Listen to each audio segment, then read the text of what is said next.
Hello and welcome to the program where I discuss the news. So let's dive into that news today. So yeah, it's been a time for the news around the world, going on. There is things such as new reports detail even more mischances to stop the Uvalde school shooting. So, yeah, America is in a position that it is, well, in the situation in which it has a mass shooting problem because it has a gun violence problem. And of course, why do they have the problem? Well, you know what can I guess when that's a society where you can have all these guns, and even when you do have situations in which the police can do something, they don't. So before, police didn't intervene, and now,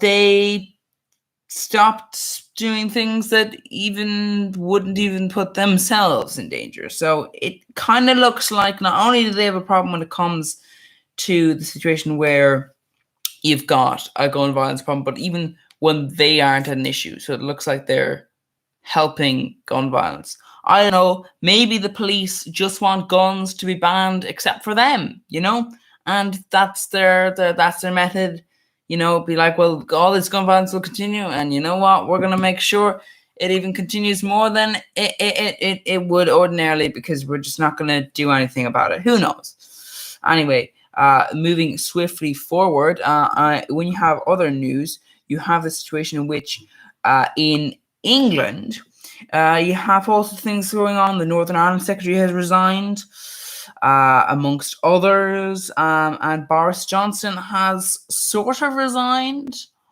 He'll continue to be PM until, or Prime Minister until the sort of people in his party pick a new leader. He has said that's kind of undemocratic, as the people picked him to be the leader. And, surely if, like, they pick another person and that person does a lot of things that people don't necessarily agree with, they go, well, I mean, is this democracy? Not really. It's not really democracy, but it is kind of clear people do want him out. So, yeah. You've got all sorts of things going along, and 4 U.S. states protect abortion from out-of-state prosecution. So what this will mean is that if you are someone who goes to one of those states and has an abortion, you'll be protected from your home state, which I think is a good thing, because a lot of the time you've got these anti-abortion people like, oh yeah, no, it does. If you need an abortion, just go to a different state. It's like, well, I mean, yeah. Then you'll come home, and your state will be like, well, you see, you had an abortion, and you'll be like, well, I didn't have it here. And they'll be like, yeah, but you see, but you're a citizen of this state, so well, you're not allowed to do that. So you're in prison. So I do think it's a good thing to have that. However, having only 4 means that all the people who, at first wouldn't have been able to even travel outside their state, then even more people who might not be able to travel to one of those 4 states. So hopefully more states will join them. But even then, there's still a massive problem, and they still need to bring abortion into a constitutional position. Just write into the Constitution, have a referendum. And you've got all sorts of things going on there. Jerry Harris has been sentenced to 12 years for child pornography charges. Yeah. So, yeah. What can you do there?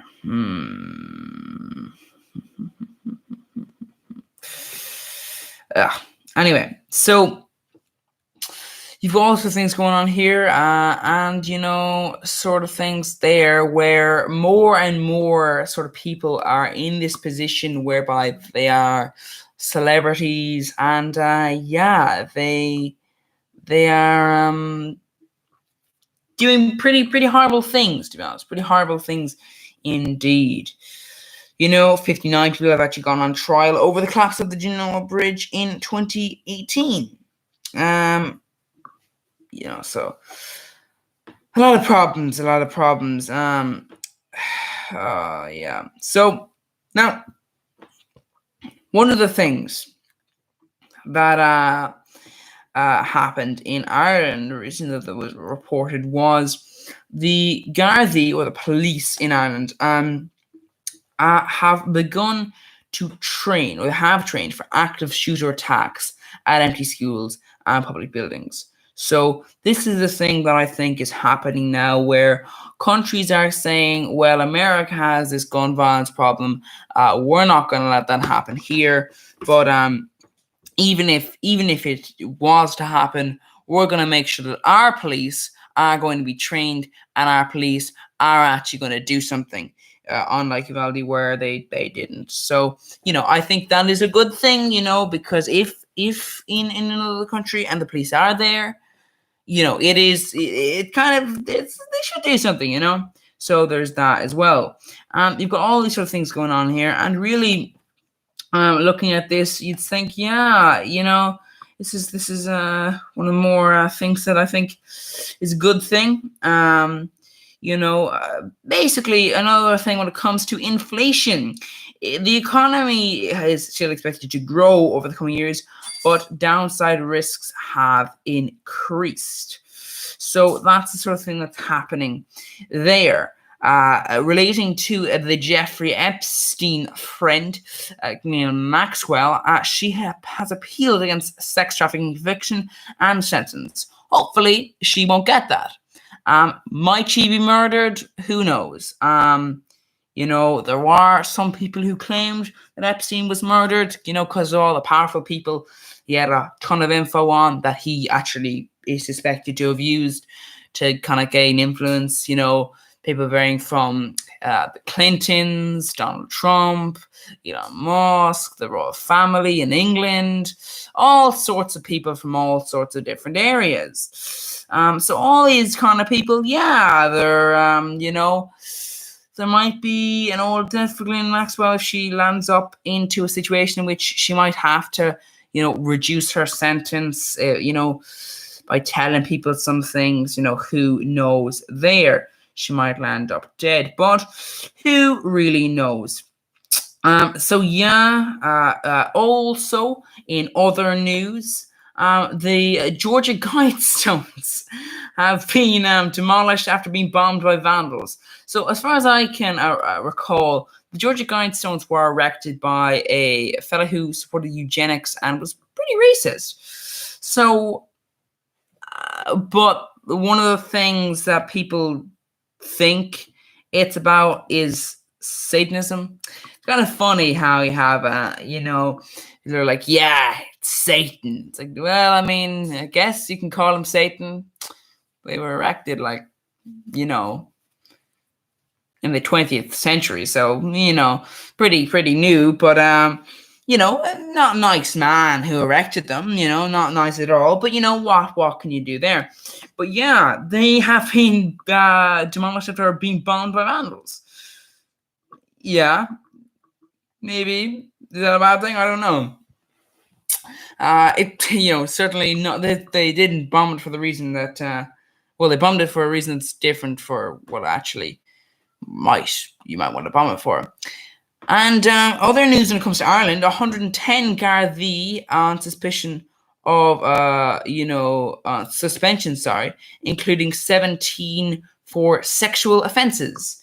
Yeah, I think this is an issue that continuously arises in basically positions of power when it comes to physical power. Because it's one thing, you see, if you're a politician, for example, like Penshire, in England, and you try to grope someone, for example, well, that person can just stab you or something, or they can just assault you in such a way that you pass away from your position of authority. You don't necessarily, it's like a blackmailer. One way to deal with a blackmailer is to kill them.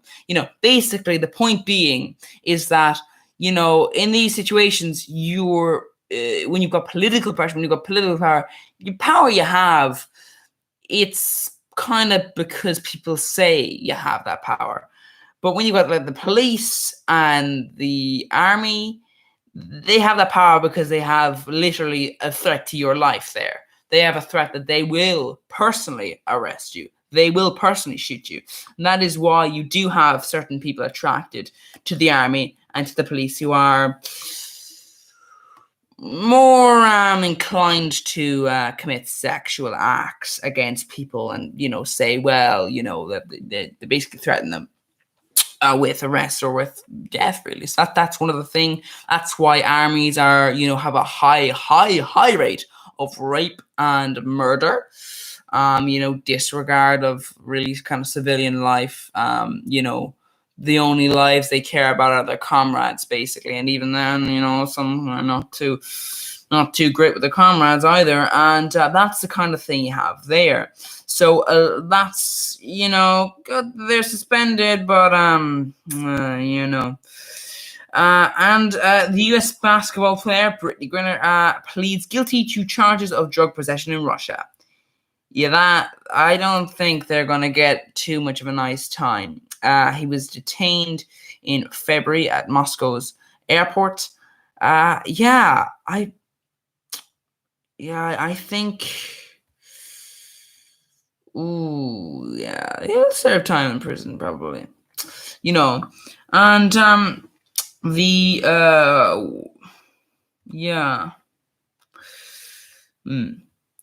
Anyway, so that's the sort of thing you have there. In other news, 1 in 4 motorists have admitted that they check their phone notifications while driving. Yeah. That's pretty dangerous. A new Northern Ireland secretary has been appointed. He actually did serve in the Northern Irish office in 2018, but he actually resigned after 10 months in response to the UK's proposed Brexit withdrawal agreement. Not sure what he was against it for, because I don't see why you'd be for it now. I mean, just saying, is he basically for the protocol breaking up thing? Is he for not having a border between the sea? Man, there's going to be violence there. Anyway. Oh, God, there's going to be a lot of violence, I'm going to say that. So, yeah. A lot going on in the news and a lot going on in the world. Not the blessed place, the world, is it now? One of the things I would say, though, about the UK and its system there is that I do feel slightly sorry for Boris Johnson, because, it's not exactly his fault.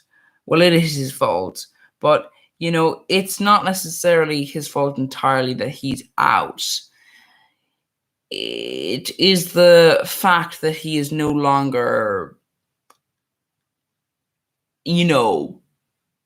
profitable to the Conservative Party. Now, I don't think Boris Johnson should be Prime Minister, but what I would say is I'd be concerned as to who will replace him, because this does remind me somewhat of Madison Cawthorn, that kind of thing where once you hurt the party you belong to, then they're bloody ruthless. So I don't think it really is, oh, you did know about the groping man and you just allowed him to have more power. Right. Okay, but why would you do that? Okay, fine, I'm going to resign. That's not really the true effect here.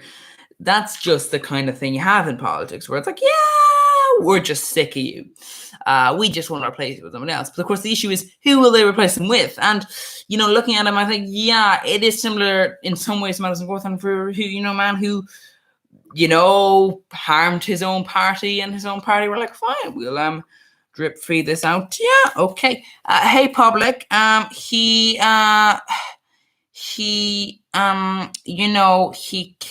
knew about this groping scandal, and let him continuously lie expanding it like, oh, I didn't know anything about it. Oh, I hadn't received specific allegations. I hadn't received specific serious allegations. I forgot. Okay, I admit I did know about it. Yeah, I did know. That kind of thing. It's like, yeah, you're that kind of drip feeding thing that does tend to be used as a political tactic. That kind of, the party knows your little secrets, so don't betray the party kind of thing. But of course, you could argue, well, yes, but it's all want to go to like, oh, well, don't betray the party, but it does look as if they're not gonna they're not going to be changing their policies when it comes to certain things, and those things are bad things. No offense to the Conservative Party in England, but yeah, some of your policies are a bit on the human rights abuse scale, are a bit, how would I say it, break human rights, basically. They're like the sort of situation where that has passed the Westminster, where they first House of Commons, where they're now army officers in Northern Ireland are just allowed to walk free if they committed any murders, rapes, or anything else, that kind of thing. It's like, yeah, I think that's a bit dodgy. Also breaking international law on multiple levels there, and all sorts of things that are going on there. Anyway, that's the sort of thing you have there. That's been the news, and that's been me. Thank you, and good night.